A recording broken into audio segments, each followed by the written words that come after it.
Ok, bonsoir à tous les justes. Nous allons commencer l'enseignement. S'il y a des gens dehors, veuillez entrer.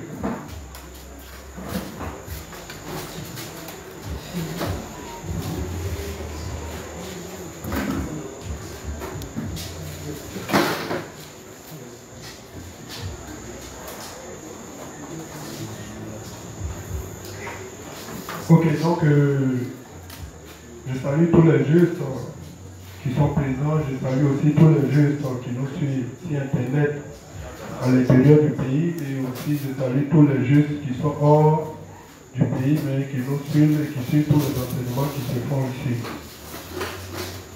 Nous sommes aujourd'hui le 30 mai 2023, aujourd'hui mardi, et nous sommes à la 4e semaine de notre enseignement sur le même thème qui est Satan. Voilà, donc au fur et à mesure, nous évoluons un peu progressivement, et donc nous sommes à une autre phase, c'est-à-dire expliquer comment Satan attaque l'humanité. Voilà, nous avons vu auparavant, comment on appelle ça, certains titres, tels que Satan pourvu du libre arbitre, et on a dit, je rappelle toujours pour ne pas que vous oubliez là où on est quitté et où on s'en va. C'est pourquoi à chaque fois je rappelle un peu pour que vous puissiez nous suivre. Voilà, donc on évolue progressivement en tenant compte des différents titres qui sont énumérés. Donc, je rappelle encore, le thème c'est Satan, mais il y a beaucoup de sous-thèmes. Voilà. Et donc, il y a des paragraphes aussi, des livres qui nous sont donnés pour exploiter et pour mieux comprendre ce thème-là. Donc, depuis que nous avons commencé à aborder les différents principes qui nous ont été donnés, voilà, nous avons vu Satan qui était pourvu du libre arbitre. Et dans le livre 24, nous avons vu que c'est la faute à Satan et non à Dieu si Satan a chuté. Voilà, donc on devrait comprendre l'explication du livre 24 en fonction de ce titre-là. Aussi, nous avons vu Lucifer est un ange avec un libre arbitre. Voilà, ça c'était le livre 56, page 224, le paragraphe 3. Donc, nous avons lu et nous avons expliqué. Donc, la compréhension devrait être en rapport avec le titre qui est donné. Aussi, dans le livre 59, page 228, le paragraphe 3 et la page 229, le paragraphe 1 et 2, nous avons vu Satan est pourvu de libre arbitre et est ennemi des fils de Dieu. Toutes ces choses ont été expliquées. Et dans un autre grand titre, nous avons vu raison pour lequel Satan n'est pas pardonné de son péché. Et comment? On n'a pas étudié ça? Donc, nous avons vu comme un autre grand titre, raison pour lequel Satan n'est pas pardonné de son péché. Voilà. Ça, on avait exploité le livre 27, page 226, le paragraphe 3.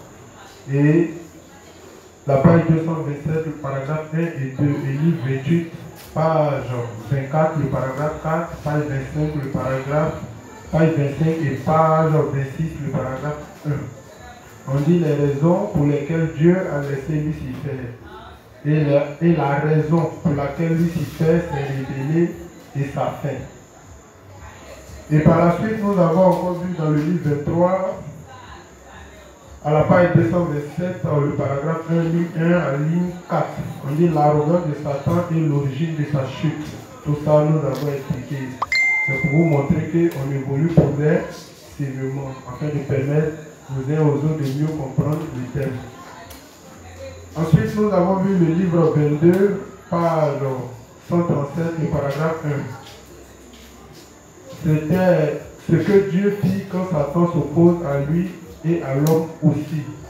Voilà, donc c'était ce que nous avons fait auparavant, durant les autres semaines, lorsque nous avons entamé les principes qui nous ont été donnés. Mais auparavant, avant ça, nous avons défini Satan, nous avons étudié aussi le livre 66, où le révérend a traité le, comment on appelle ça, le texte d'Ézéchiel 28. Donc, aujourd'hui encore, nous sommes dans un autre grand titre, comment Satan attaque l'humanité. Pour ceux qui n'étaient pas là hier, on a commencé ce titre-là. Et on attend par humanité, ensemble de tous les êtres humain. Voilà, donc depuis Adam jusqu'à la dernière personne qui va naître avant que le Seigneur ne vienne sur cette terre. Voilà, c'est toutes ces personnes-là qui sont appelées humanité, qui signifie ensemble de tous les êtres humains. Et donc, le livre que nous avons exploité dans un premier temps, c'était le livre 24, la page 101, le paragraphe 2.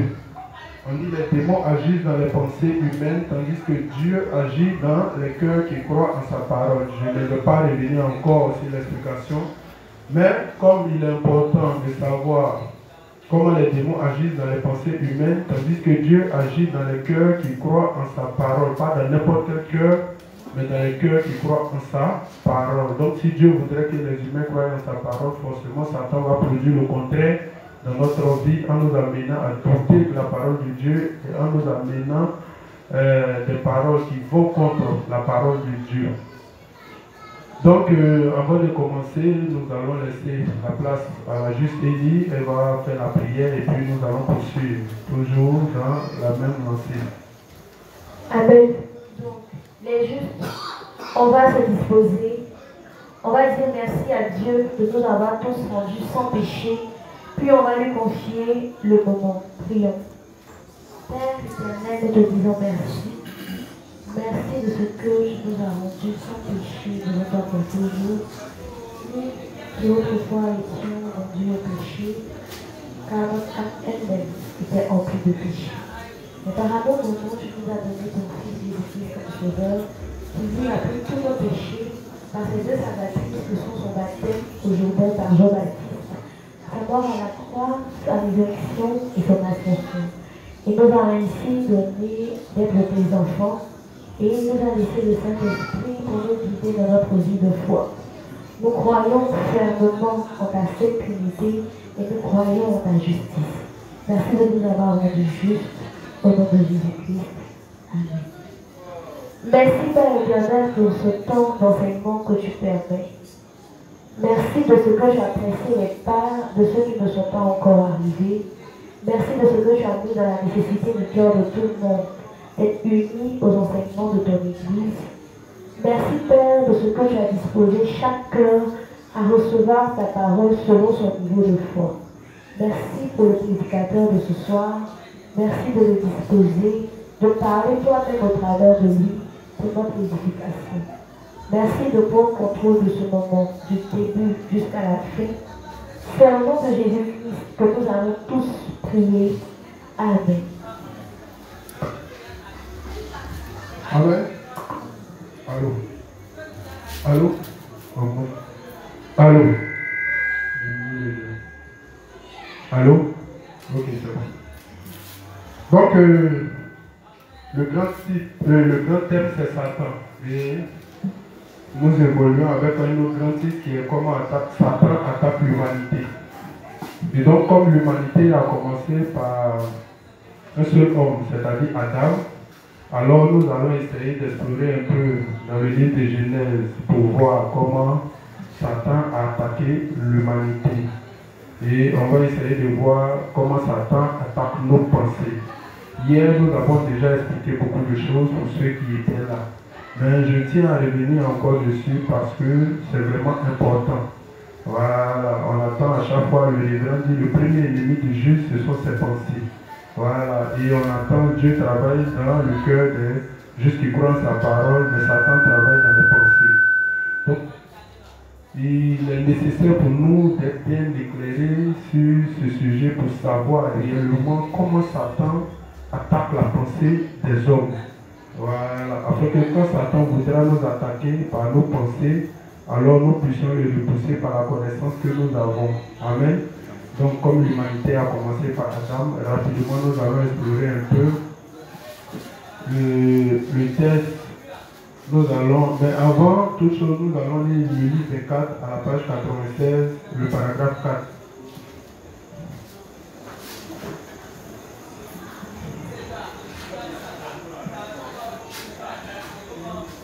Non, plutôt le livre 4, page 105, paragraphe 1.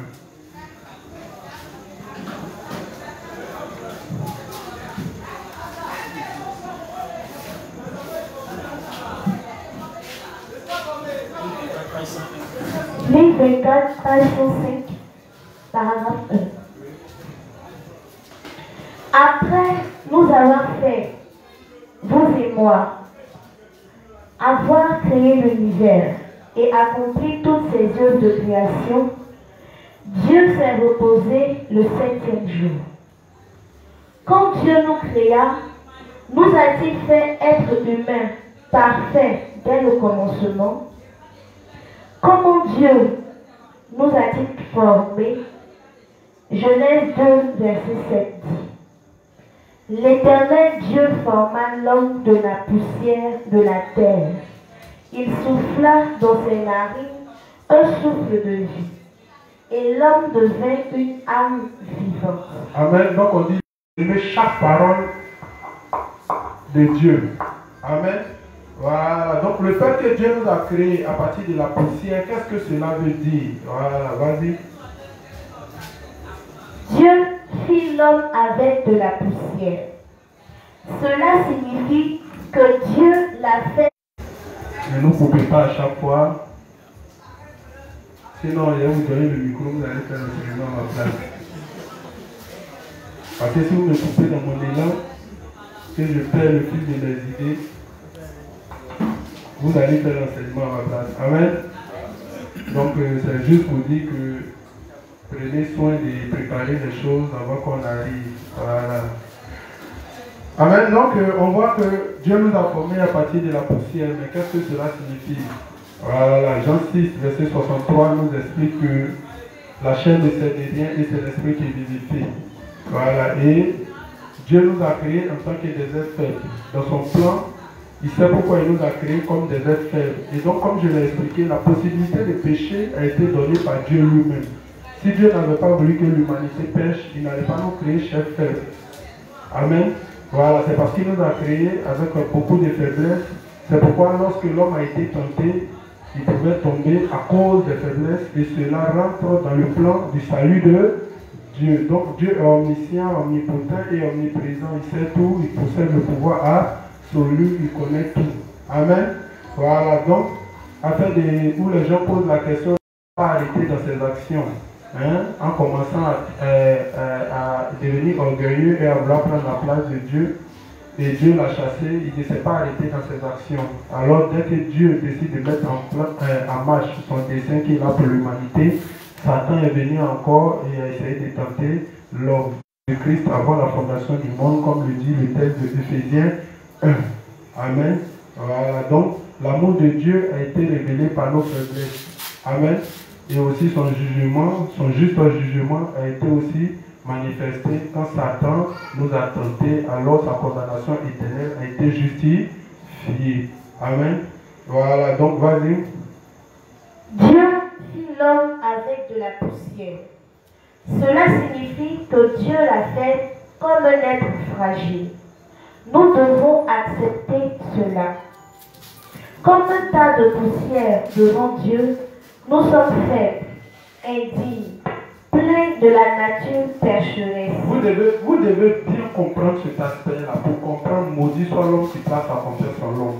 Le fait que l'homme est un être faible, ça veut dire si l'homme, dès lors qu'il ne vit pas par la foi, qu'il compte sur lui-même, alors il est foutu. C'est pourquoi Dieu va vouloir qu'on vive par la foi. Voilà, c'est par la foi que nous sommes forts. Mais dès que nous mettons la foi de côté, que nous voulons compter sur nous, alors notre faiblesse va toujours se révéler. Amen. Voilà, donc tout ça, c'est Dieu qui a permis que les choses se fassent ainsi. Donc le fait qu'il nous a créés à partir de la poussière symbolise la faiblesse de l'homme. Vas-y. Devant Dieu, nous sommes faibles, indignes, pleins de la nature pécheresse, et donc si promptes à tomber dans le péché et à suivre la chair. Nous devons réaliser que Dieu nous a fait tels que cela, mais il nous a sauvés pour être glorifiés comme ses enfants. Amen. Voilà, donc, si l'homme a péché dans le jardin d'Éden, si la possibilité de pécher a eu lieu dans le jardin, voilà, c'est parce que Dieu avait prévu cela. Amen. Voilà. Mais ce n'est pas Dieu qu'on va tenir pour responsable parce qu'il avait donné des instructions fermes comment on appelle ça, à Adam. Voilà, si Adam s'appuyait sur ces instructions-là, il pouvait repousser le diable. Mais comme Adam ne s'est pas appuyé sur ces instructions, c'est pourquoi il est tombé. Mais la possibilité a été rendue par Dieu. Maintenant, celui qui pêche, c'est l'homme. Celui qui tente, c'est le diable. Amen. Donc chacun a sa part de responsabilité. C'est pourquoi on ne dira pas que le péché, c'est la pensée du diable. Non. Amen. Ok, donc on va rapidement dans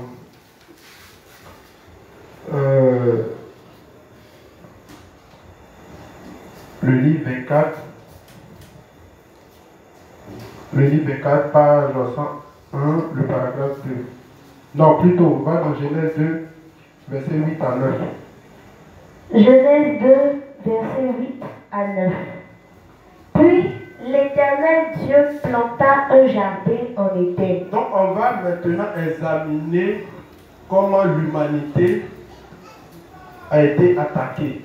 Puisque l'humanité a commencé par Adam. C'est ce que dit le texte de Acte 17, verset 26. Dieu a créé un seul homme qui était Adam et à partir d'Adam, tous les hommes sont sortis. Et ça, c'est une vérité absolue. Même la science l'a prouvé dernièrement en disant que l'ADN mitochondrial de tous les hommes sont identiques. Ça, c'est pour des SVT, ce qui équivaut à dire que tous sont issus d'une seule personne. Voilà, donc celui qui veut douter de la parole, il peut douter. Amen. Voilà, donc, l'humanité, comment Satan attaque l'humanité? Donc, la première attaque de Satan vis-à-vis de l'humanité, vis-à-vis de l'homme, a été dans le jardin d'Éden. Donc, nous allons rapidement explorer pour voir comment Satan a attaqué l'humanité. Parlons d'Adam. Vas-y. Puis l'Éternel Dieu planta un jardin en Éden, du côté de l'Orient, et il y mit l'homme qu'il avait formé.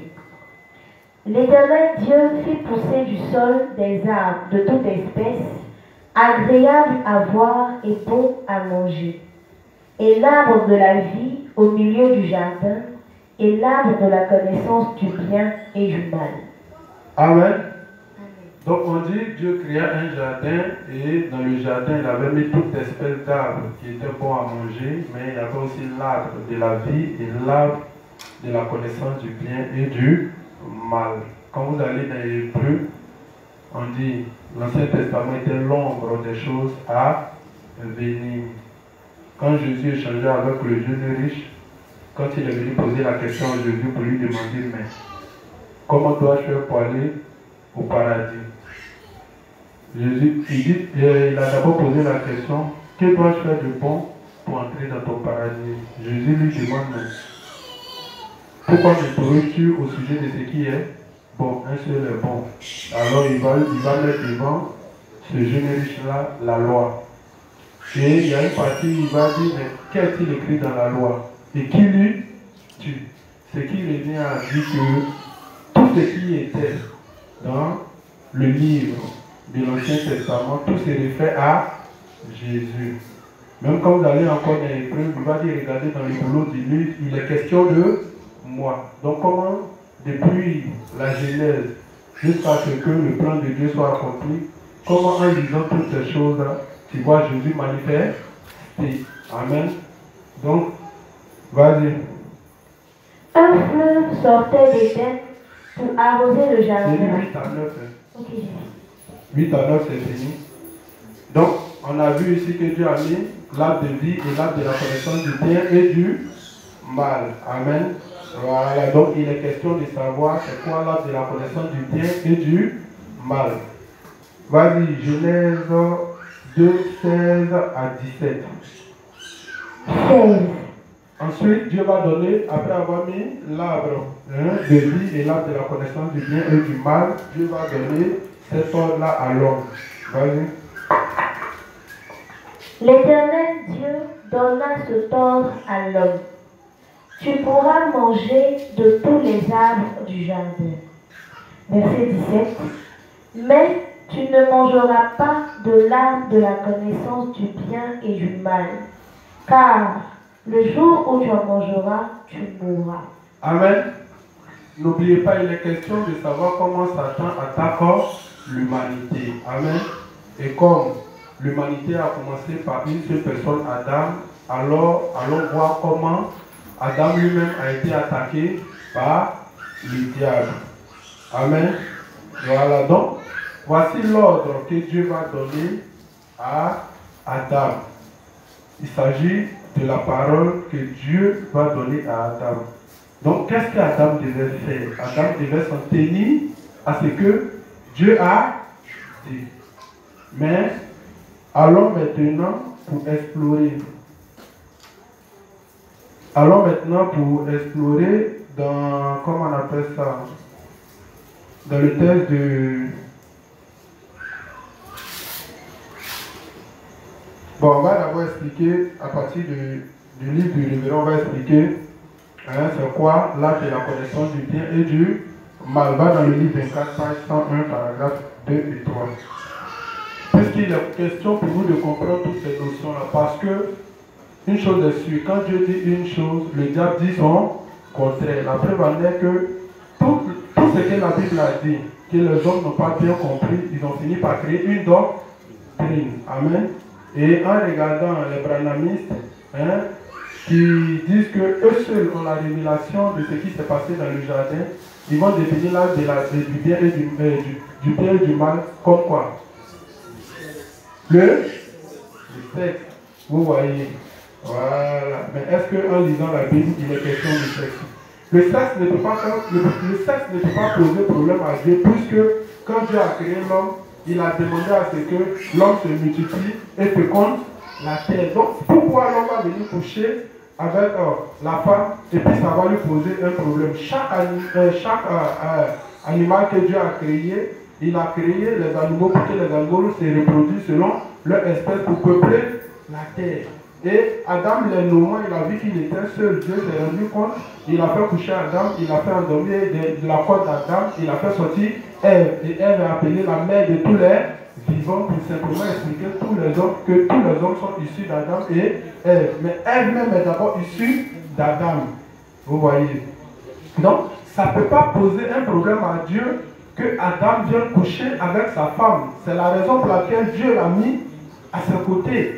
Voilà, maintenant pourquoi ils viennent et ils disent que le fait que, comment on appelle ça, Adam a couché avec Ève, c'est ce qui a posé le problème à Dieu et c'est ça qui est le fruit défendu.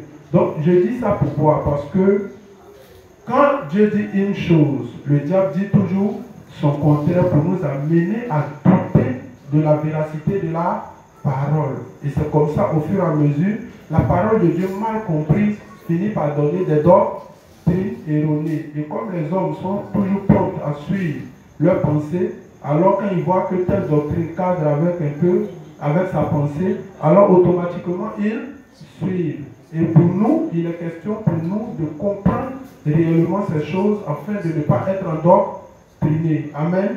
Vas-y. Livre 4, page 101, paragraphe 2-3. Ève répondit, le serpent m'a fait faire cela. Dieu dit alors au serpent, tu seras maudit et tu vivras toute ta vie en rampant par terre et en mangeant de la poussière. Amen. Dieu a fait l'homme à partir de la poussière. On dit le diable va manger la poussière. Qu'est-ce que cela veut dire? Continue, je ne vais pas expliquer. En d'autres termes, Dieu maudit le diable pour avoir donné des pensées charnelles à l'humanité. C'est pour cela que les gens sont possédés de démons quand ils ne sont pas vigilants quant à leurs pensées. Si quelqu'un mange trop de levain charnel, il mourra de ce poison. Amen. Le paragraphe 3, le paragraphe 18. L'arbre de vie se réfère à Jésus-Christ. Donc on dit l'arbre de vie se réfère à Jésus-Christ, n'est-ce pas? Voilà. Quand vous lisez la Bible, c'est pourquoi on vous dit tout ce qui est écrit dans le rouleau du livre. Jésus-Christ dit, il est question de lui. Amen. Voilà. Donc tout ce que vous lisez là-bas, vous devez voir Jésus-Christ dedans. Donc il dit l'arbre de vie qui était au milieu du jardin symbolise lui Jésus-Christ. Et c'est ce que les apôtres vont venir expliquer plus tard. Que la vie se trouve en Jésus. Le principe de vivre éternellement se trouve en Jésus, chose qui était symbolisée par l'arbre de vie. Amen.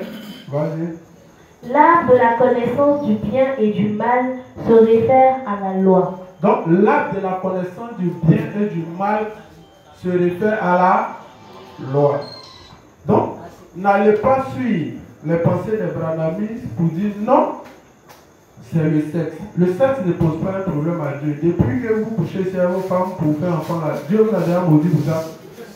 Voilà, il n'a pas un problème avec ça. Parce que Dieu n'a jamais voulu que le monde s'arrête à Adam et Ève. Donc ça ne peut pas poser de problème à Dieu. Mais Dieu voulait révéler son plan du salut. Et dans son plan du salut, il était question d'une seule chose. Voilà. 2 nations sortiront de Rebecca. Voilà. Et les 2 nations sont sorties. Les hommes de foi et les hommes qui vivent selon leurs œuvres. C'est ce qui va symboliser plus tard avec Caïn et Abel. Un qui vit par la foi et l'autre qui vit par les œuvres. Donc le monde est fait ici. Il y a ceux qui veulent vivre par la foi et il y a ceux qui comptent sur leurs œuvres. Il y a d'autres qui veulent défier Dieu en respectant la loi. Et ils vont d'échec en échec, mais ils demeurent dans leur incrédulité et ils refusent d'accepter l'œuvre accomplie par Jésus-Christ pour avoir le salut. Alors ces personnes-là iront en enfer pour leur incrédulité. Donc c'est ce que Dieu voulait expliquer depuis dans le jardin d'Éden. Amen. Il n'a rien à voir avec la pensée erronée ou cette doctrine erronée des branhamistes qui dit que c'est le sexe. Non, c'est pas vrai. Amen. Quand vous venez dans le Nouveau Testament, qu'est-ce qui nous a permis de connaître le bien et le mal? C'est la loi. Ou bien? Voilà. Même quand vous retracez l'histoire du peuple de l'Égypte, quand ils sont sortis de l'Égypte, à quel moment Dieu a donné la loi? Tout simplement parce que ce peuple était rebelle et désobéissant. C'est là que Dieu a dit Moïse, viens pour que je te donne la loi, car ce peuple-là m'honore du bout des lèvres. Et c'est comme ça que Dieu a donné la loi pour révéler les mauvaises natures. Voilà, donc la connaissance du bien et du mal comment on appelle ça? Est un standard défini par Dieu en donnant la loi. C'est pourquoi on dit la loi est sainte, mais nous sommes charnels vendus au péché. Amen. Donc la loi c'est l'image de Dieu, la loi c'est la nature de Dieu. Quiconque veut se frotter à la loi tend vers la mort. C'est pourquoi l'apôtre Paul dit la loi qui était censée me donner la vie me conduit à la mort. Alors, c'est pour simplement dire que le salut ne peut se trouver dans la loi. Donc c'est ce qui était symbolisé par l'arbre de la connaissance du bien et du mal et l'arbre de la vie. Amen. Tu as fini? Quiconque n'a pas reçu la rémission des péchés ne peut pas éviter l'esclavage de la loi, ni éviter le jugement de Dieu. Dieu a fait que tout le monde soit sous la loi avant de rencontrer l'évangile de l'eau et de l'esprit. C'est pas ce que Romain a dit. Dieu a enfermé tous les hommes dans la désobéissance en vue de faire miséricorde à tous. C'est pas ça? Symbole de la loi. Et que nous soyons libérés de cette loi en croyant en l'évangile de l'eau et de l'esprit. Alors le destin commun de tous les hommes issus d'Adam sont d'office au pécheurs. Romains 5 verset 12. Et c'est de là-bas maintenant tous ceux qui se rendent compte de leur péché et de leur incapacité à résoudre leur problème de péché par eux-mêmes. Alors c'est ceux-là qui crient Seigneur, où es-tu, comme l'apôtre Paul vers la fin de Romains 7. Misérable que je suis, qui me délivrera de ce corps de mort. Grâce soit rendue à l'Éternel qui m'a visité avec son évangile. C'est pourquoi quand il entame le texte de Romains 8, il dit la loi de l'esprit de vie m'a affranchi de la loi du péché. Amen. La loi de l'esprit de vie, c'est comment on appelle ça? C'est la loi de la rémission des péchés accordée par Jésus-Christ. Donc c'est la connaissance parfaite de comment Jésus-Christ nous a sauvés en prenant sur lui nos péchés et en payant le prix de ses péchés. C'est tout ce processus-là qu'on appelle la loi de l'esprit de vie. Sinon, ce n'est pas une loi écrite, tu ne mentiras pas, tu ne voleras pas, non. Et donc, c'est cette loi-là que Dieu voulait. Dans Hébreu dit ça. Je graverai mes lois dans leur cœur. Ça veut dire qu'il nous donnera la possibilité de connaître la loi sur la rémission des péchés en Jésus-Christ et que nous portons foi en ça pour être sauvés. Amen. Voilà, ce n'est pas l'objet de mon cours, donc je ne peux pas trop m'étaler sur ces choses-là. C'est pourquoi je vais rapidement et je le brosse rapidement. Amen. Voilà, vas-y. Dieu nous a donné la rémission des péchés, nous a fortifiés, a répandu sur nous la vie éternelle. Paragraphe 2 et 3 sur moi. Oui. Nous a garanti le repos et nous a tous bénis. Amen. Amen. Donc on a l'explication de l'arbre de la connaissance du bien et du mal. Et on a l'explication de l'arbre de vie. Si après ça, vous ne voulez pas prendre ce que Dieu a dit ou le révérend a dit, vous pouvez aller prendre pour les branamis. Amen. Voilà. Mais moi, il sait que le sexe ne pose pas de problème à Dieu. Voilà. Quand Dieu met une femme à côté de toi, il a dit dans toute la Bible, réjouis-toi avec la femme qui t'est donnée sur le soleil, profitez. Mais rappelle-toi que je suis là, sinon, au dernier jour, je vais te juger. Donc, ça ne pose pas un problème pour Dieu. Voilà. Donc, si Adam n'avait pas connu le sexe, bon, leur race, ça s'est multiplié comment? Hein? Voilà. Donc, laissez les branamistes. Voilà. Quand Dieu dit une chose, Satan dit toujours le contraire. C'est pourquoi un branamiste ne peut pas se frotter à un juste. Voilà. La seule chose qu'ils prennent pour trafiquer les gens, ils disent qu'ils ont la révélation de Genèse. C'est pas ça. Alors c'est une fausse révélation qui n'est pas basée sur la parole de Dieu. Amen. Vas-y, livre 24. Page 101. Paragraphe 2 et 3. Non. Oui, vas-y. Alors c'est ça qui vient de lire là. Donc maintenant, va dans le texte de Genèse 2, verset 25. Donc on a vu l'instruction que Dieu a donnée, n'est-ce pas? On a vu l'instruction que Dieu a donnée, non? Et il a dit quoi?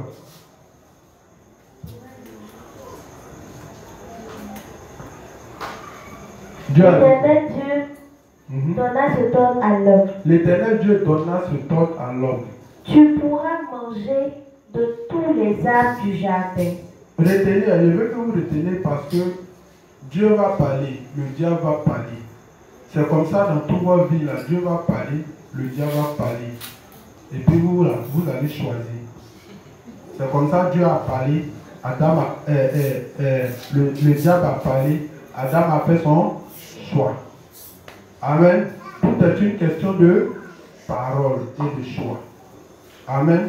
C'est pourquoi on dit, les démons agissent dans les pensées humaines, tandis que Dieu agit dans les cœurs qui croient en sa parole. Hier, il y a pris mon temps pour expliquer c'est quoi les pensées. Je ne veux pas revenir dessus encore. Mais je veux que vous reteniez une chose. On est en train d'examiner les Écritures. Dieu a donné un ordre. Voilà. Donc il a donné une parole. Et le diable a donné sa parole. Et Adam va faire son choix. C'est la même chose. Tout ce que Dieu va dire, le diable va venir dire son contraire. Dieu dit de donner à l'homme de vivre une seule fois. Le diable lui dit quoi? C'est faux. C'est pas ça. Que l'homme par exemple va créer des doctrines telles qu'il a réincarnation. Attends de faire ton choix. Mais il faut savoir faire ton choix. C'est pourquoi on va lire un texte d'abord. Lis Ésaïe 55, verset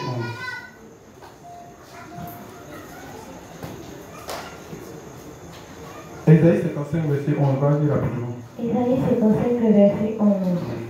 Ainsi en est-il de ma parole qui sort de ma bouche. La parole qui sort de la bouche de Dieu, là, prestez attention à ça. Voilà. C'est déterminant. La parole qui sort de la bouche de Dieu, là. Vas-y. Elle ne retombe point à moi sans effet. Quand Dieu a donné là, ce qu'il a donné là, ça va s'accomplir. Donc le problème vient de toi. Si tu veux, tu crois. Si tu veux, tu crois pas. Mais c'est pas parce que tu crois pas que ce que Dieu a dit va s'avérer faux. À cause de toi. La preuve en est que quand Dieu a décidé de se présenter à, comment on appelle ça, à la nation d'Israël, ils ont pensé que s'ils ont refusé Jésus, l'œuvre de Dieu va s'arrêter. Mais ils ne se sont pas jugés dignes de recevoir la parole. Est-ce que la parole n'a pas continué son chemin? Voilà. Tout ce que Dieu dit, sa parole qui sort de sa bouche, ça ne retourne pas sans avoir. Et c'est comme ça on fait pour attraper les faux prophètes là. Vous qui aimez les faux prophètes là. Il ne peut pas utiliser le nom de Dieu pour dire une chose et puis après il va venir dire non, c'est parce que tu n'as pas cru. Dieu savait qu'il n'allait pas croire. Est-ce qu'il n'est pas omniscient, n'est pas omnipotent? Voilà. Donc le fait que Dieu agisse dépend de moi. Voilà.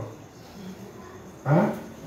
Voilà. Israël n'a pas cru. Est-ce que la parole, Israël n'a pas cru? Est-ce que l'œuvre de Dieu ne s'est pas accompli? Voilà. Donc ne laissez pas les prophètes là vous blaguer. S'il a parlé au nom de l'Éternel, ça doit s'accomplir. Parce que la parole de Dieu, là, quand c'est donné, là, ça ne retourne pas sans avoir accompli son effet. La première manière qu'il a dit à Adam, si vous mangez, vous allez mourir. Ils n'ont cru ou ils n'ont pas cru. Quand ils ont mangé, ils n'ont pas cru. La parole que Dieu dit, là, ça ne retourne pas. Donc c'est déterminant pour vous. Pour votre foi. Il faut que vous croyiez en la parole. Les pensées, là, ne cherchez pas loin. Le diable, là, quand il vient, il ne fait pas autre chose. Il t'amène toujours une parole contraire à la parole de Dieu. C'est tout ce qu'il fait. Donc, si tu ne connais pas la parole de Dieu, tu ne peux pas repousser le diable. C'est pourquoi il est important pour chaque juste de s'asseoir pour étudier la parole. Tant que tu n'as pas étudié la parole, Dieu ne peut rien faire avec toi.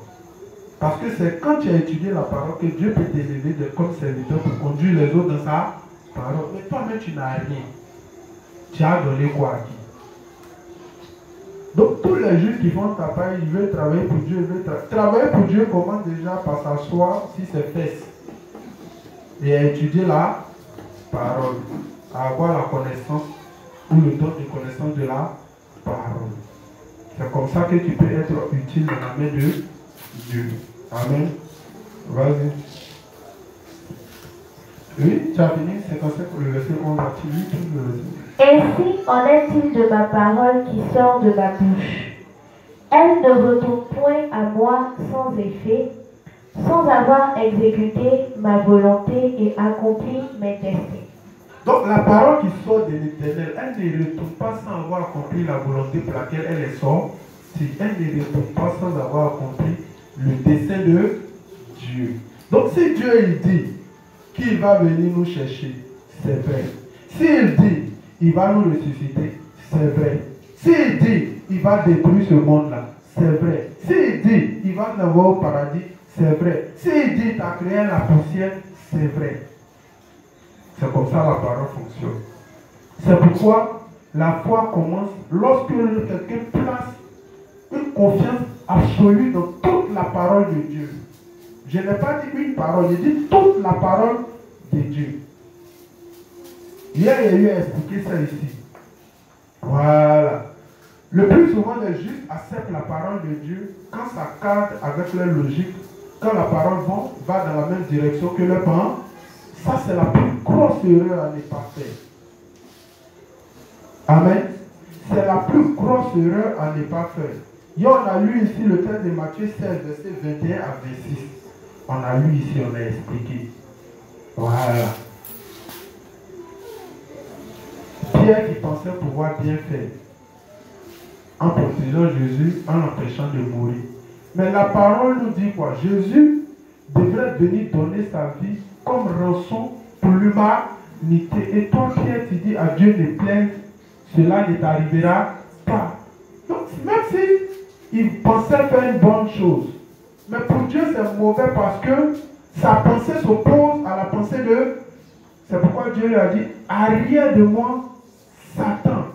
Il a traité automatiquement de Satan. Donc Satan, ne cherchez pas loin. Même chacun de nous ici peut être Satan. Une fois que tes pensées sont opposées à la pensée de Dieu, Satan. Satan, c'est parce que lui-même, au départ, ses pensées ont été opposées à la pensée de Dieu qu'il est devenu Satan. Donc si toi, tu as les mêmes pensées, même si ça te semble bon, même si ça te semble correct, alors si ça va contre la parole de Dieu, c'est Satan. C'est pourquoi Dieu ne définit pas la pensée charnelle d'un homme et la pensée charnelle du diable. Tous ceux qui ont les pensées qui vont contre la parole de Dieu, vous tous on vous met dans le camp de Satan. C'est pourquoi hier il a dit ici que ta pensée, ton intelligence, tout ce que tu possèdes peut être utile dans la vie active.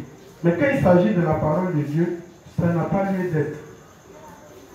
C'est pourquoi, étant les épouses de Christ, la Bible dit que quand on vient devant Christ, nous devons être voilés.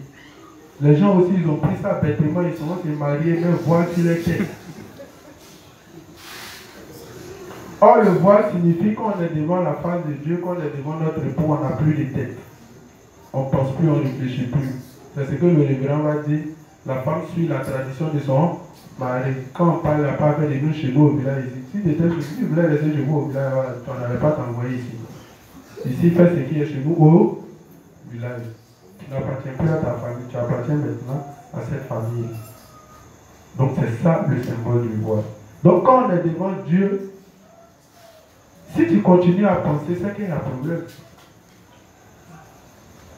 Et tes pensées ne seront jamais avec les pensées de Dieu. C'est pourquoi on avait lu encore Isaïe 55, verset 9 à 11, qui explique que autant les cieux sont élevés,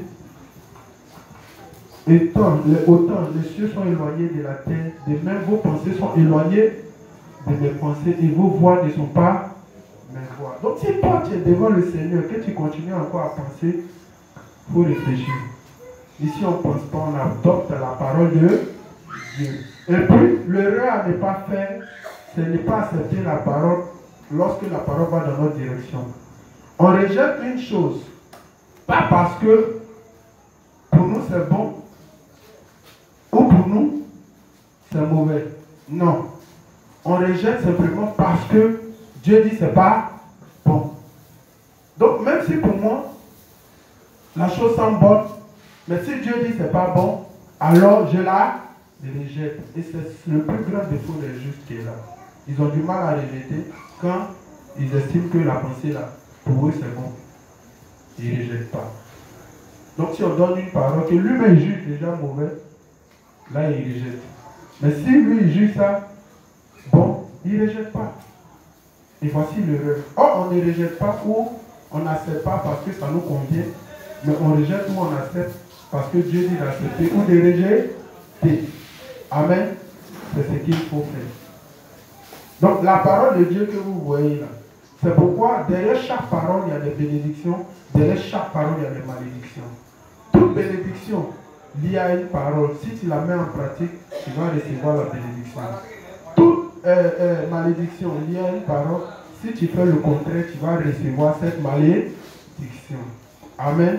Parce que c'est un principe. Ma parole, là, quand ça sort, c'est pourquoi c'est sorti, là, il ne revient plus à moi sans avoir accompli mes desseins ou mes volontés. Amen. Vas-y. Hein? Genèse 2, verset 25. Tu continues avec Genèse 3, verset 1 à 5. Donc, Dieu a parlé. C'est pas ça. Dieu a dit une chose. Il est question de parole. Il est question de sémence. Voilà. Comme les Pranami veulent vous faire croire que la sémence dont il est question, le serpent a couché physiquement avec Adam et avec Ève et ça a donné la race caïnite. C'est pas ça. La Bible va utiliser la sémence, mais la sémence dont il est question n'est rien d'autre que la parole. C'est pourquoi vous allez voir dans toute la Bible, on va parler des paroles. Dieu dit, les disciples vont courir pour dire, Seigneur, les champs de blé on a semé, là, quelqu'un est venu planter autre chose. Il va dire, laisse les deux croire. Tout est une question de parole. C'est pas ça? La parabole du semeur, la graine qui est tombée au bord, tout est une question de parole. C'est pas une question de sémence physique. Voilà. La preuve en est que Jésus nous a engendrés par le pouvoir de quoi? Comme le dit Jacques. Hein? Jésus nous a engendrés par le pouvoir de la parole. Donc il est question de parole et non de sémence physique. C'est pourquoi dès le début, j'étais obligé de faire une séparation entre le monde des vivants et le monde des esprits. Donc c'est deux mondes qui ne peuvent cohabiter. Les esprits ne sont pas comme des humains, ils n'ont pas de sexe, ils n'ont pas de tout. Vous couchez toi, ça va donner quoi? Dieu même dit que les hommes se reproduisent selon leur espèce. L'espèce des anges, c'est pas même chose comme l'espèce de tout. Quand tu peux voir un ange et puis tu as de bouger. Est-ce que les femmes peuvent voir un ange et puis elles vont se bouger? C'est pas possible. Amen. Donc définissez tout comme la parole. Amen. Vas-y. Donc Dieu a donné une parole, le diable donne sa parole. Voyons voir les deux versions. Genèse 2, verset 25. L'homme et sa femme étaient tous deux nus, et ils n'en avaient point honte. Genèse 3. Donc l'homme et sa femme étaient tous deux nus, ils n'avaient point honte. Là aussi il y a un problème. Si vous voyez méditer comme la maison de la maison, comme parce que vous l'avez nue, ça n'a rien à voir encore. Voilà. La Bible a toujours utilisé les choses charnelles pour expliquer les choses spirituelles. Quand vous allez aller dans Matthieu 25, là, lors de l'avènement de Jésus-Christ, il va dire j'étais nu, vous m'avez vêtu. À quel moment vous avez vu Jésus nu? Donc, la parole, la lettre tue et l'esprit vivifie. Donc, le fait que Adam était nu, avec elle, ils étaient nus et n'en avaient point honte, c'est ce qui est symbolisé par le fait que Dieu les a créés à partir de la poussière. Donc, quand on a défini la poussière, ça veut dire quoi? Ils étaient des hommes faibles. Donc, ils étaient des hommes faibles, mais ils n'en avaient pas conscience parce qu'ils étaient revêtus de la justice de Dieu. Dieu descendait constamment pour venir leur parler. Donc, à cause de la force de Dieu, à cause de la parole de Dieu qu'ils appliquaient, alors les faiblesses n'étaient pas vues. Amen. De même que le juste, quand il vit par la foi, Dieu passe outre ses faiblesses. Amen. Voilà, donc sortez dans l'affaire de nudité où ça va sortir dedans. Genèse 3. Le serpent était le plus rusé de tous les animaux des champs que l'Éternel Dieu avait fait. Amen. Donc vous allez voir, c'est la même chose. Vous allez voir comment on appelle ça dans le texte de Galates 7, verset 23. Voilà, Dieu va nous revêtir d'un vêtement. Mais est-ce que ce vêtement-là a quoi avoir un vêtement physique? Non. Donc, de même que la nudité n'est pas physique, le vêtement aussi n'est pas physique. C'est pourquoi il va définir dans le texte de Galates 3, verset 27. Vous tous qui avez été baptisés en Jésus-Christ, vous avez revêtu Christ. Donc, Christ est un habillement. La justice de Dieu est un habillement qui nous recouvre de nos péchés. C'est de ça qu'il s'agit. Amen. Ne mangez pas de tous les arbres du jardin. Est-ce que c'est ce que Dieu a dit? Est-ce que c'est ce que Dieu a dit? Répondez bien. Mais Dieu a dit quoi? Ce principe, comment on peut appeler ça? Vraiment, né de nouveau, c'est le même principe que le diable a pris. Dieu vous a-t-il réellement dit de ne pas manger? Et puis moi maintenant, à tous les... C'est comme ça, il a toujours... Donc, le diable est dans les détails. Dieu aussi est dans les détails. Il sème le doute. Il les intimide. Principe d'intimidation. Pour s'aimer le doute. Toi, tu es sûr que tu es vraiment juste. Tu réfléchis. Et puis complète maintenant. Toi, tu payes chaque jour pour toi, tu es sûr que... Puis toi aussi, tu es là qui réfléchis. On dirait le gars de la raison. Est-ce que ceux-là ne vont pas mentir? C'est toujours comme ça que le diable fait. Donc, le chuchotement, c'est rien d'autre qu'il viendra te soumettre à des paroles contraires à la parole de Dieu. Donc, il faut toujours connaître la parole de Dieu. De telle sorte que quand il dit ça, tu te rappelles Adam et Ève. Et puis tu lui dis exactement ce que Dieu t'a dit. Et puis, tu quittes devant lui. Amen.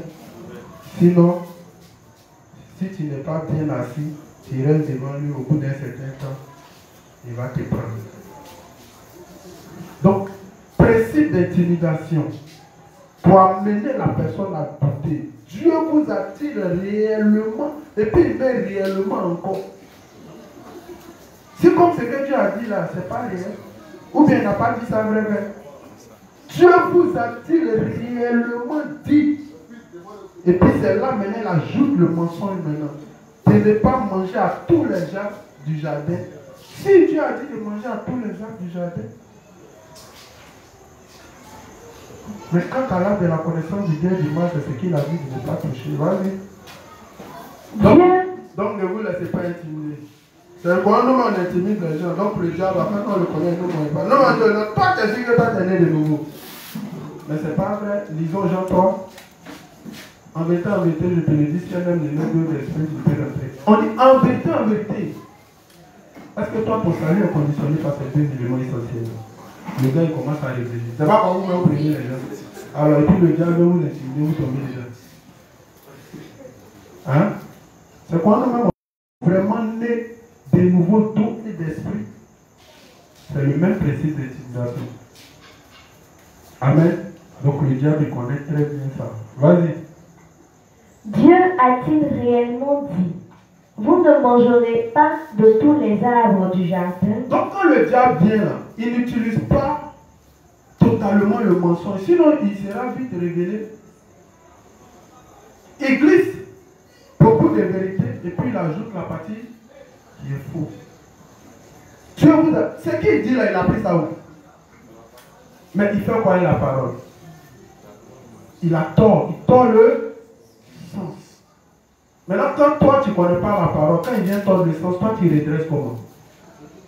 C'est pourquoi il dit, si vous ne voulez pas vous asseoir pour lire la parole, tout est ici. Tant que vous n'avez pas encore pris conscience que vous devez lire la parole qui est ici, voyez, tu ne pourras rien faire dans le combat qui est en train de se faire. Tu ne vas pas servir à quelque chose. Maintenant, on sait que tout le monde n'est pas allé à l'école, tout le monde n'a pas la force de vie. On sait ça. C'est pourquoi quand Dieu même il vient, il ne prend pas les gens qui sont livrés, il prend les pêcheurs, les poissons, pieds dans la main. Et puis il demeure avec qui? Avec Jésus, qui est le maître, et puis il les enseigne. Donc il y a plusieurs manières d'apprendre. C'est pourquoi on dit, quand vous êtes dans l'église, le révérend dit, si tu as fait 1 an correctement, je ne parle pas de 1 an où on te force pour venir à l'église. Et si toi-même tu fais comme si on te force pour venir à l'église, quand tu seras là, tu n'as rien à apprendre. C'est quand toi-même tu prends conscience que tu dois demeurer dans l'église parce que tu as un objectif, apprendre et aller rendre. Puisque quand Jésus finit d'enseigner les apôtres, il dit allez faire de toutes les nations mes disciples. En faisant quoi? En leur enseignant ce que je vous ai enseigné. Donc l'enseignement qu'on reçoit, si tu prends conscience qu'en retour tu dois transmettre, quand tu viens tu es concentré parce que tu as un objectif à atteindre. Vrai ou faux? Ne pas même te réveiller matin venir à l'église en donnant tes forces. Quand tu seras là, tu vas prendre. C'est quoi hier il dit, le gars il a assis à l'église, chaque fois il est à sa montre. Chaque 2 minutes il est à sa montre. Mais qui te force de t'asseoir là? Pourtant quand il est au bar, il parle de nous tous. Il rentre à 17h. Hey, il est 6 heures. Tu ne sais pas qu'il est 6 heures. Quand tu étais à l'église, tu disais, chaque 2 minutes, il est. Si tu as la même chose, tu allais savoir comment il fait au fur et à mesure. Oh, mais là-bas, tu n'as pas réalisé. Maintenant, 6 heures arrive, tu peux en tu es étonné. Toi-même, c'est ce que tu voulais. Tu n'es pas bloqué. Sinon, il y a eu 19h, tu es rentré à 17h, il y a eu 19h, il y a eu 20h. Si tu faisais le même choix à l'église, chaque 2 minutes, tu allais au fur et à mesure avoir la notion du temps, vrai ou faux? Mais d'abord, tellement tu te sens à l'aise, toi-même tu ne veux pas réel le temps, même pour savoir que tu dois rentrer à la maison. Maintenant, 6h arrive, hey, il est 6h. Comment il est 6h? Amen. C'est pourquoi il dit, une fois que tu commences à ne plus prendre goût dans les choses de Dieu, il faut te revoir. Si tu viens à l'église, c'est comme on te force. Si tu es là et puis tu ne te sens pas, tandis que quand tu es au bar, tu es au maquis, tu te sens à l'aise. Quand tu es avec les amis pécheurs, tu te sens à l'aise. Quand tu es avec tes camarades justes, tes frères justes, tu ne te sens pas à l'aise, il faut te revoir. Ça, c'est un signe de quelqu'un qui est en train de mourir. Ça, c'est un signe de quelqu'un qui s'affectionne plus aux choses de la chair, tandis que c'est la mort. C'est-à-dire qu'il ne se sent plus à l'aise dans les choses de l'air. Nous, les inspecteurs, on connaît ça. On tombe dedans. C'est pourquoi le révérend dit, les inspecteurs, même lui-même le révérend, il tombe. Mais quand il tombe, il sait qu'il est tombé. Or, vous, quand vous tombez, vous ne savez pas que vous êtes tombé. Comment tu vas prier pour te relever? C'est quand tu te rends compte que tu es tombé par la connaissance de la parole que tu peux te relever. Or, toi, tu es tombé, tu ne sais même pas que tu es tombé. Pour toi, tu es debout. Vous voyez, c'est pourquoi on dit qu'il y a plusieurs manières d'apprendre. Voilà, nous quand on est né de nouveau, on n'a pas lu, mais on était toujours dans les jambes du pasteur Tago. C'est comme ça que nous on a grandi. C'est combien d'années après que le renoncement est venu, on a commencé à essayer de lire, parce que c'était déterminant pour nous. Amen. Donc en parlant, on tient compte de tous ceux qui ne sont pas lettrés sans attendre sous les coups. Mais on parle plus de notre paresse légende, c'est de ça qu'il s'agit. Amen. Vas-y. La femme répondit au serpent, nous mangeons du fruit des arbres du jardin. Mais quant au fruit de l'arbre qui est au milieu du jardin, Dieu a dit, vous n'en mangerez point et vous n'y toucherez point, de peur que vous ne mouriez. Alors le serpent dit à la femme, vous ne mourrez point. Ah, c'est là le problème. Quand il t'envoie la force, il va te consoler. Ah, vous n'allez pas mourir. Toi aussi, tu n'as pas mouru. Le révérend dit quoi? Si un juste quitte l'église, sa femme meurt tôt ou tard, voilà. Quand tu es à l'église, quand tu te rappelles d'un frère qui ne vient pas, quand tu l'appelles, ah, dis-moi qu'il vient, il va venir, il va venir.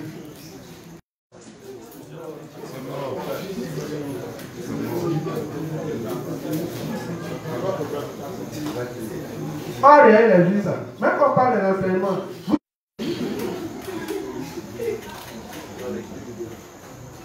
tu vas comprendre pourquoi. Okay. C'est pourquoi le révérend dit quelqu'un qui a fait un an correctement dans l'église de Dieu, suivant tout ce que l'église fait. Après ces un an, il est qualifié pour être établi comme serviteur, pour donner sa vie, pour sauver les autres. C'est un an. Mais les un an, on ne parle pas de lui qui vient au Dieu, ne pas de lui, vient au Dieu, ne pas de lui, vient au Dieu, ne pas. Ça, c'est pas pour un an. Et je vous le dis toujours, on sait que par anticipation, beaucoup même ont du mal à lire quand ils sont en maison. Donc le dimanche, il y a un processus qui doit forcément être fait. On appelle ça le renouvellement de l'esprit. Puisque quand quelqu'un fait un bon moment qu'il n'a pas entendu l'évangile, le Saint-Esprit s'adresse et commence à mourir. Et puis il commence à exprimer son mécontentement. Quand le Saint-Esprit commence à exprimer, tu deviens vide. Le principe de Genèse a été, au commencement, la terre était en forme de vide et les ténèbres. Tu commences à ressentir le même vide. La crainte de la mort commence à te prendre.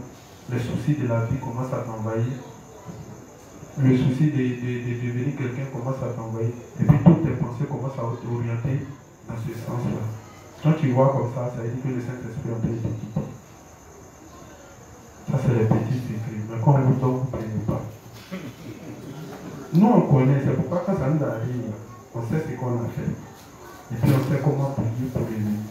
Et c'est les mêmes choses qu'on vous en fait. Or, toi, tu penses que c'est normal, la réaction que tu as. Tu es là, tu te sens vide, tu es là, tu te morfonds dans ta situation, tu es là, et si tout quand tu es assis, les pécheurs, tu te dis, ah, moi, là, il vient de construire ma maison, tu es des bêtes, moi, je suis devenu dans la vie.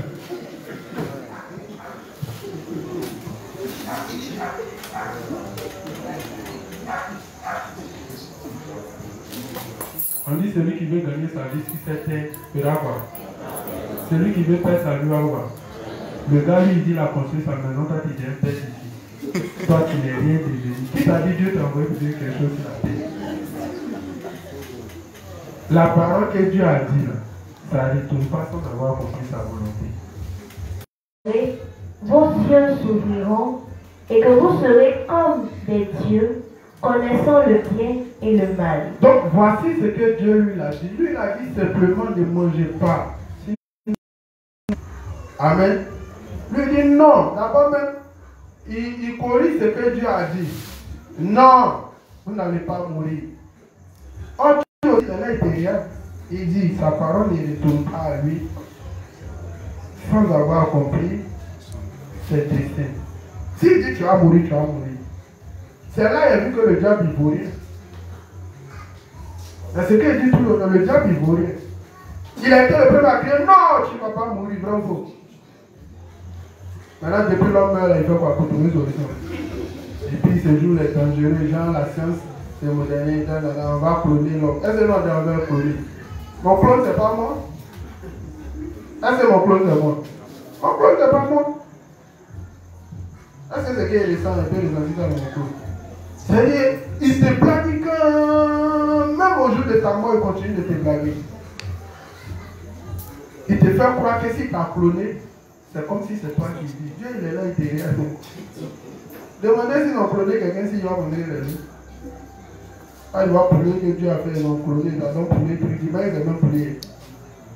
C'est vrai, tu manges les deux, mais c'est pas même prier. Donc, cloner quelqu'un, c'est pas lui. Tu as crié, tu vas pas mourir. Nous, on attend. Si tu es garçon, réveille-le. Donc, moi, on sait que tu es vrai. Satan, c'est le plus grand paflouteur de la planète. Et puis, il a cette manière-là de te mettre en confiance. Quand il y a les films, si les chaînes, il hérissent. Il y a une série sur Netflix, le jardin d'Éden, mais il y a trop de conneries dedans. Vous voyez, les séries de Netflix, ça c'est le nouveau projet. C'est ça encore pour détruire tout le monde entier. C'est pourquoi ils vont réduire le prix d'Internet bientôt. Ils vont faire passer Internet à la 5G. Ils vont installer ça dans tous les bâtiments. Vous allez vous abonner, ils vont réduire le prix. Netflix sera sur le bouquet des canaux. Et puis vos enfants vont regarder à la maison. Quand ils vont sortir de là, vous allez plus devoir les attendre. Vrai zombie. Vrai zombie de chez zombie. Mais quand il dit quoi, vous ne savez pas de quoi il parle. Toi-même, tu es inspecteur. Il dit pour que tu es inspecteur, t'assois devant Netflix. Malgré que tu aies tiré le son, lui-même le son. Imagine un enfant. Toi, tu es rien pour tirer le son, lui-même il est tiré. Imagine un enfant. Donc là-bas, c'est pas bon. Comme il y a un peu la partie où je dois parler de la télé, sûrement si j'arrive là-bas, je vais essayer de développer un peu. Vous voyez, donc j'attire votre attention sur un peu le diable, comment il fonctionne. Quand le révérend dit le diable attaque tes pensées, il ne faut pas penser qu'il dit non.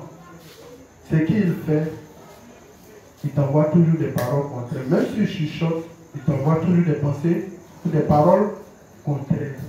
Donc la meilleure manière de repousser toute attaque du diable, c'est d'avoir une connaissance de Dieu. Normalement, quand Dieu a créé l'homme, il a voulu que l'homme vive entièrement en étant recouvert de sa parole. Il a voulu que l'homme vive entièrement dans sa parole et pas pour autre chose. Et si on vivait dans la parole de Dieu, aujourd'hui le monde serait béni. Mais ce n'est pas ce qu'on a fait. Amen. Donc, tout est une question de parole. Et le choix de... C'est vrai, Dieu a créé l'homme faible. Il a fait ça à deux niveaux, à cause du diable et pour montrer son amour du salut. Quand Satan a vu la faiblesse de l'homme, dit, oh, c'est la créature parfaite, là-bas il a échoué ici, il est réussi. Normalement, quand... Oui, il sait que quand il désobéit à Dieu, Dieu te chasse. Il sait ça. Donc en amenant, l'homme a désobéi à Dieu, c'était pour que Dieu le déprise. Mais au moins il va s'en rendre compte. Dieu a mis en place son plan de salut et lui le diable, il l'a jeté en enfer. Amen. Voilà, c'est pourquoi Dieu a fait l'homme chef. Sinon, arrêtez vos questions. Est-ce que dans le jardin, Dieu ne savait pas? Il sait.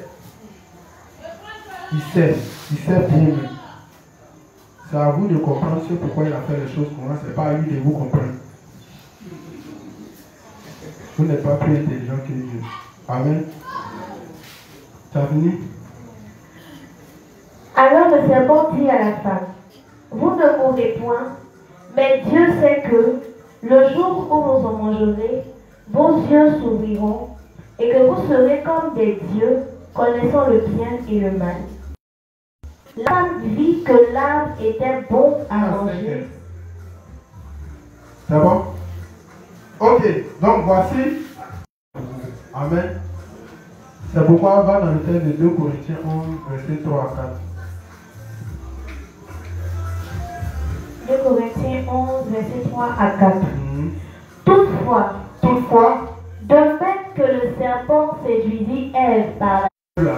Le serpent n'est pas sorti avec Ève comme les gens veulent prétendre. Mais c'est les pensées de Ève qui l'a corrompu en les amenant à douter de la parole de Dieu et à chuter. Amen. Donc tout est une question de parole. Ça va? Voilà. Si vous laissez ça là pour aller sur d'autres doctrines, aller sur les Gédéons qui n'ont rien à dire. Ah, ça c'est votre problème. Voilà. Gédéon lui dit, il ne prend pas quelqu'un pour faire débat. Lui il parle, si tu veux, tu prends ta caméra aussi, tu parles. Les gens vont te suivre. Donc nous, si on prend la caméra, on parle. On dit ce qu'il dit là, c'est faux. Parce qu'il ne va jamais recevoir les justes. Plusieurs fois on a voulu, il ne va jamais nous recevoir. Et il sait que le terminer ça, c'est nous. Amen. Maintenant, va dans... Ça finit? Verset 4. Car si quelqu'un vient vous prêcher un autre Jésus. Vous voyez, c'est la même parole. Le serpent a corrompu, a séduit Ève. C'est pas ça? Et a corrompu leur pensée. C'est pas ça? Maintenant, il vient maintenant pour vous expliquer ce qui s'est passé. C'est une parole contraire à la parole de Dieu que le diable est venu leur donner. Maintenant, il dit quoi? Car, si quelqu'un vient, après que Dieu vous a donné la bonne parole, qui est l'évangile, qui est la saine doctrine, qui est la vérité absolue, si quelqu'un vient vous donner un autre truc, si vous acceptez, ça c'est votre problème. Amen. Tout est une question de choix, tout est une question de vérité et les mensonges, et à toi de faire ton choix. Amen. Voilà, vas-y. Car si quelqu'un vient vous prêcher un autre Jésus que celui que nous avons prêché, ou si vous recevez un autre esprit que celui que vous avez reçu, ou un autre évangile que celui que vous avez embrassé, vous le supporterez fort bien. Vous allez le supporter. Amen. Si quelqu'un vient vous dire autre chose que vous suivez, vous allez le supporter. Votre sort, ça sera l'enfer. Amen. Donc l'apôtre Paul simplement nous avertit que le diable, quand il va venir avec un évangile contraire. Amen. Et donc, comme je vous le dis, la parole ne se limite pas à l'évangile de l'esprit. Il y a plusieurs aspects de la parole. Donc, c'est à vous d'étudier chaque aspect de la parole. Et pour ça, je bénis le pasteur Kagro qui a pris la peine de regrouper la parole en différents thèmes. De telle sorte qu'il a fait, il a, comment on appelle ça? Il a rassemblé le puzzle. C'est-à-dire qu'il a donné le corps du puzzle en rassemblant dans chaque livre pour nous donner la bonne compréhension de chaque thème. Amen. Voilà, donc ça devient facile pour nous de les exploiter. Donc, ce qui fait que dans chaque partie où le diable va nous attaquer, si on a la connaissance de ça, on s'en sort. Le diable, il t'attaque là où tu es fait. Par exemple, s'il vient dans l'église, il prêche l'évangile d'eau d'esprit. Il vient, il dit que toi, tu sais que tu aimes l'argent. Bon, ok, c'est qu'on va faire. C'est vrai, votre évangile est vrai, mais quand il s'agira de faire les offrandes, c'est pas comme on légalise. Tu verses pas. Et puis tu demandes, venez faire vos offrandes. Par exemple, verser pas, parce que je vais mettre 10 francs. Tout le monde à ça va mettre 10 francs à l'église pour donner à Dieu. Tu es obligé de te concentrer pour donner. Est-ce que dans cet aspect, les offrandes, il t'a pas eu? Est-ce que Dieu n'a pas montré comment faire les offrandes de façon correcte dans l'église en utilisant le tronc, afin d'appliquer le principe de la main gauche, ce que la main gauche donne, la main droite ne doit pas ça? Donc c'est la même chose. S'il sait que tu es bien assis dans l'évangile de l'esprit, il ne vient pas avec l'évangile de l'esprit. Il sait que là-bas tu as t'en sortir. Donc il va exploiter la partie que tu ne maîtrises pas. C'est pourquoi il est bon d'avoir une dévotion correcte qui est mue dans la parole de Dieu, de telle sorte que là où Satan t'attaque, lui, il a la capacité de résoudre, peu importe le domaine. Il viendra toujours avec une parole contraire pour t'amener à faire des choses que Dieu n'aime pas, pour que la colère de Dieu tombe sur toi. Parce que quand tu es juste, le diable ne peut pas t'attaquer directement. Amen. À cause du Saint-Esprit et des anges. Donc la seule chose qu'il peut te faire, il peut t'amener à te détourner de la parole de Dieu pour que Dieu lui-même là, il te frappe. Ou bien Dieu lui-même se fâche et puis il te retire son esprit. Maintenant, une fois que Dieu t'a retiré ton esprit, qui est là? C'est lui le nouveau maître. Amen. Voilà, c'est pourquoi il est bon de connaître chaque aspect de la parole. C'est pourquoi vous voyez ici, on étudie chaque aspect. Les autres ont étudié les différents témoins, je viens encore pour étudier Satan. Depuis vous êtes là, on n'étudie pas plusieurs aspects de la parole. Et tout ce qu'on étudie ne sont pas de la Bible. C'est pourquoi on lit ici, on lit dans la Bible, pour ne pas que vous pensez que c'est une pensée qui vient de quelqu'un. Amen. Voilà.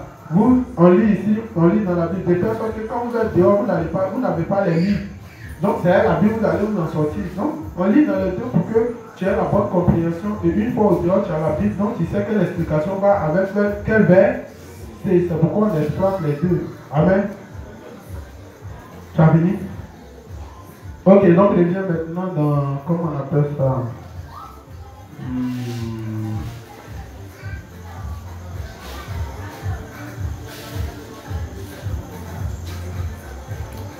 Viens dans le livre 24, page 96.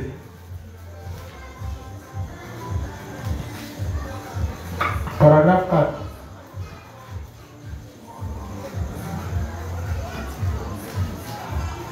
Satan.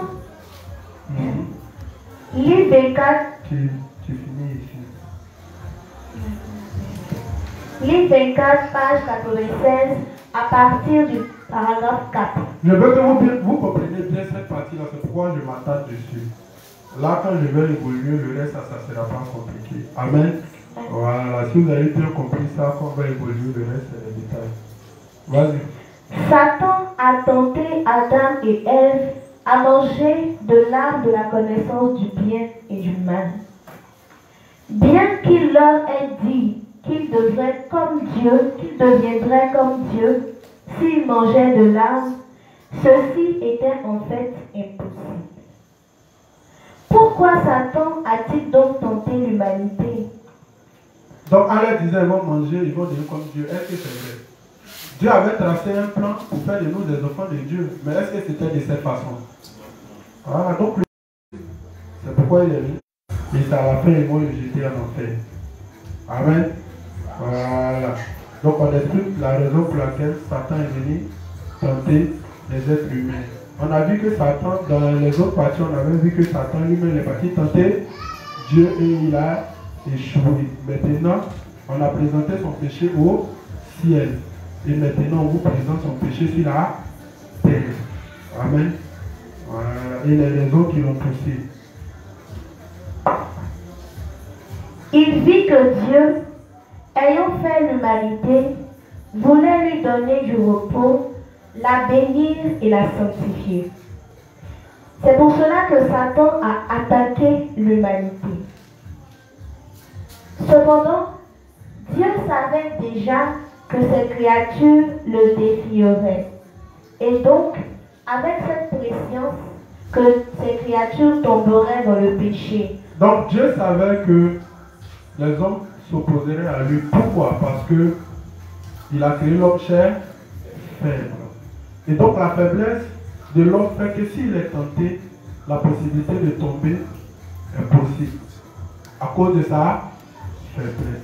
Donc toutes les questions que vous vous posez là, Dieu a déjà tout répondu.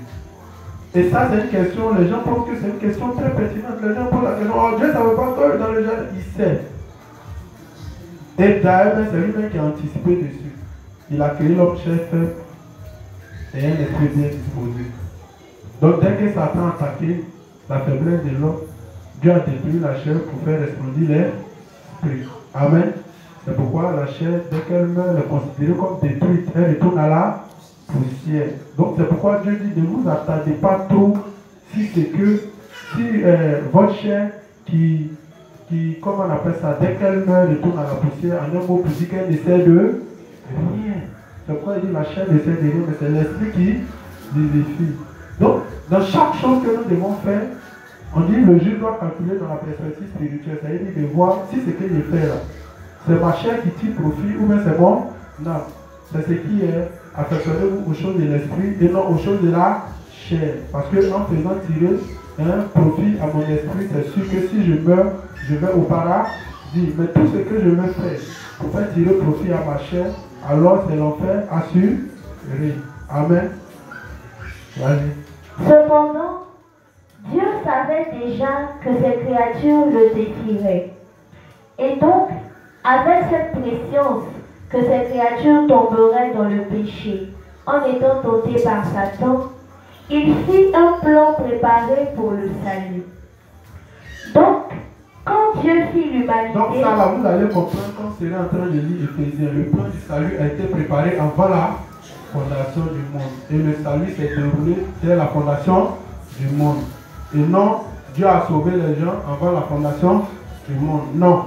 C'est le plan du salut là, qui a été préparé avant la fondation du monde parce que Dieu avait créé les hommes faibles, sachant que Satan allait les attaquer. Donc Dieu a préparé son plan d'amour avant la fondation du monde au cas où l'homme chute dans le péché. Sinon l'homme avait la possibilité de ne pas chuter. Est-ce que vous comprenez? C'est pourquoi l'homme tient pour responsable. Parce que c'est lui qui a fait son choix. C'est vrai que Dieu l'a créé faible. Mais Dieu descendait constamment avec eux. Et il n'avait pas conscience de cette faiblesse parce qu'ils vivaient en suivant les instructions de Dieu. Donc ils pouvaient refuser tout ce que le diable avait dit. Voilà, mais c'est parce qu'ils ont accepté que Dieu avait déjà anticipé dessus au cas où ça se passe comme ça. Donc aucune chose n'échappe à Dieu. C'est pourquoi on dit Dieu canalise toutes choses. C'est si Dieu ne peut pas canaliser une chose que ça peut lui poser un problème. Mais à partir du moment où il canalise une chose, il n'y a pas de problème. Va-y. Dieu fit l'humanité, il l'a fit spécialement à son image. Ainsi, Dieu fit l'humanité en sachant par avance que Satan l'attaquerait et en répandant sa grâce du salut sur la race humaine. Il a révélé son amour et sa miséricorde. Et par nous qui croyons en cela et le suivons, Dieu s'est glorifié. Dieu a-t-il dit à l'humanité de ne pas manger de l'arbre de la connaissance de Dieu parce qu'il a peur qu'il connaisse le bien et le mal comme lui? Non, ce n'est pas pour cela que Dieu l'a dit. Il dit ceci pour montrer que seul l'être suprême a le juste standard du bien et du mal. Amen. Est-ce qu'on a bien compris la partie là? Reprends. Dieu a-t-il dit à l'humanité de ne pas manger de l'arbre de la connaissance de Dieu parce qu'il avait peur qu'il connaisse le bien et le mal comme lui? C'est vrai, Dieu nous a créés avec le libre arbitre. Et nous avons la capacité de faire un choix en dehors du choix de Dieu. Amen. Mais est-ce que Dieu avait peur que l'homme ait de la connaissance, de la connaissance du bien et du mal? Est-ce que Dieu avait peur pour ça? Non. Mais on dit, s'il ne voulait pas que l'homme connaisse cet aspect-là, c'est tout simplement pour un but. Parce que depuis que l'homme a connu le mal, ses pensées sont comment? Orientées uniquement vers le mal. C'est pour ça que Dieu n'a pas voulu que l'homme connaisse cet aspect-là. Et que l'homme vive uniquement en tenant compte de sa volonté et en vivant dans sa parole. Mais malheureusement, le diable est venu tenter l'homme pour l'amener à connaître cette face de Dieu, qui est le bien et le mal. C'est pourquoi quand Dieu il vient, pour ne pas que, si l'homme connaisse le bien et le mal, il commence à définir les choses selon lui-même ses propres critères. Oh Dieu là, si ce n'était pas à cause de la crainte de Dieu qui a fixé les lois, parce que c'est lui qui a créé l'homme et tous les hommes, donc quand il donne une loi, c'est universel. Si ce n'était pas à cause de ça, mais on était foutu. Celui qui est fort allait se glorifier et on allait vivre comme dans la jungle. Parce que moi, j'allais définir ce qui est bien ou ce qui est mal en fonction de ce qui m'arrange. Mais en se soumettant à Dieu et en sachant que tout ce que Dieu dit, si nous faisons le contraire, nous serons jugés. Alors les hommes ont la crainte. C'est pourquoi même quand le diable veut imposer certaines choses, les hommes disent non, Dieu n'a pas dit ça. Ou bien, quand il dit non, l'homme doit bouger, il dit non, Dieu n'a pas dit ça. Ou bien, voilà. C'est tout simplement pour ne pas que l'homme définisse ce qui est bien ou ce qui est mal en fonction de son jugement à lui. Ou bien, voilà. Si c'était à cause de moi, si ce n'est pas à cause de la crainte de Dieu, si lui est méchant, il le prend, il le gosse, et puis c'est fini, il prend sa maison, il prend sa femme, ou bien. Mais comme Dieu a dit, il ne versera pas le sang de ton prochain, je suis obligé de faire quoi? Quand cette loi-là m'interpelle, je sais qu'il ne peut pas m'amuser à faire n'importe quelle chose parce que Dieu va me juger. Mais pour les plus incrédules et les plus têtus, il faut quoi? C'est là que vient la défiance. Il défie Dieu par leur orgueil. Oh, Dieu a dit lui-même sa mère. Et puis ils prennent le gauche, pia. Mais ils oublient que Dieu, il est là. Donc, Dieu nous a révélé son amour et son juste jugement. Donc, tous ceux qui vont faire ça, là, qui ont défié Dieu jusqu'au bout de leur vie, en tout cas, il est dans sa phase de repentance, mais tous ceux qui vont le défier jusqu'au bout de leur vie, leur condamnation éternelle est justifiée. C'est pas vrai? C'est tout. C'est pourquoi, même quand Dieu nous a créés avec le libre arbitre, il n'a pas voulu que nous connaissions cette façade-là. C'est tout. Sinon, pas qu'il a peur. Il peut détruire toute la race humaine, c'est lui qui l'a créé, il va avoir peur de quoi? Mais tu es libre, tu peux choisir le bien, tu peux choisir le mal, ça dépend de toi. Mais si tu ne connaissais pas le mal, tu allais vivre uniquement que dans la parole de Dieu, il fait ce qui est bien. Mais Satan, comme il est le premier à s'opposer à Dieu et il aime le mal, alors il est venu nous amener aussi à connaître le mal. Et depuis que l'homme a connu le mal, regardez sur la terre. C'est l'homme qui peut derrière son frère pour l'égorger. C'est l'homme qui peut créer bombe nucléaire pour détruire C'est l'homme qui peut regarder, va fabriquer une arme qui peut tuer près de 1000 personnes en une minute. Tout ça, c'est la nature humaine pour avoir connu le bien et le mal, c'est tout. Vas-y. Il dit ceci pour montrer que seul l'être suprême a le juste standard du bien et du mal. Il est mal pour nous de discerner le bien et le mal selon nos propres standards humains.